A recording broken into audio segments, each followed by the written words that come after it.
My name is Matt, and today we're going to be building this workbench with pretty much just a skill saw. We're going to use a drill too and a little $6 hand plane. Let's get into it.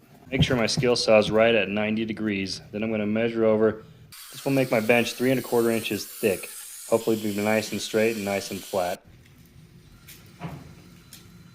The 48-inch ones is how wide my bench is and 36 inches for the legs. For the record, this is way too much glue. The legs are kind of sandwiched in between the rest of what's going to be the top of the table. Did part of the glue up. I got this now upside down drying. Apparently woodworkers don't exist in my area, so this was literally the only plane I could actually find at any store.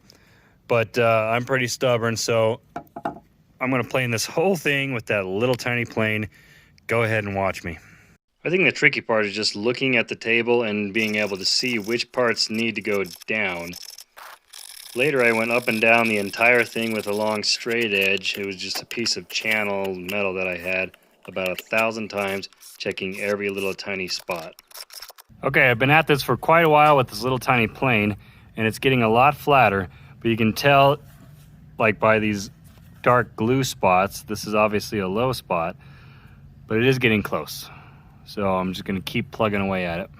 Got a lot of rough marks in this thing, but it's pretty much flat. Still got a low spot right here, but yeah, pretty close. Before I get too carried away with sanding this all smooth, I want to start on the dog holes, because already I've slipped several times and it's going to mess up the top of the bench. And I also want to add mechanical fasteners to the whole thing.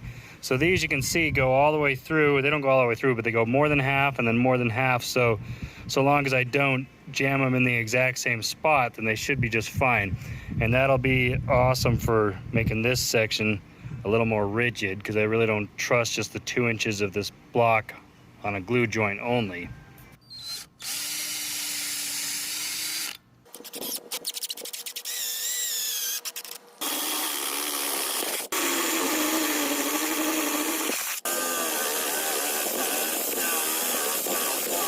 Now I've got this belt sander at 120 grit, and I'm sanding perpendicular to these lines. It's amazing how much a little bit of a router will do for the appearance. So this is softwood, so obviously there's some tear out. If you don't like that, then get a harder wood. Now I can flip the bench over and drill a 3/4 inch hole in the bottom of the legs so it'll fit a 5/8 inch bolt. I can notch it out for the nut, so I can jam the nut right in the hole and it'll keep it in place.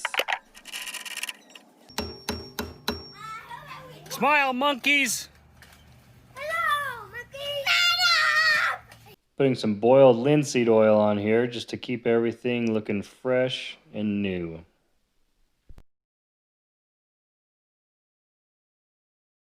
Well, that's the end of that video. It's kind of a short, condensed version. If you would like, I could make a long, detailed version explaining like where I drilled the dog holes and which vices I'm using and things like that.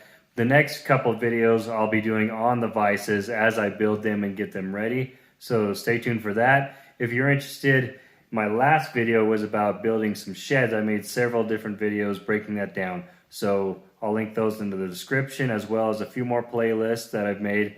So keep a lookout for that, and thanks for watching.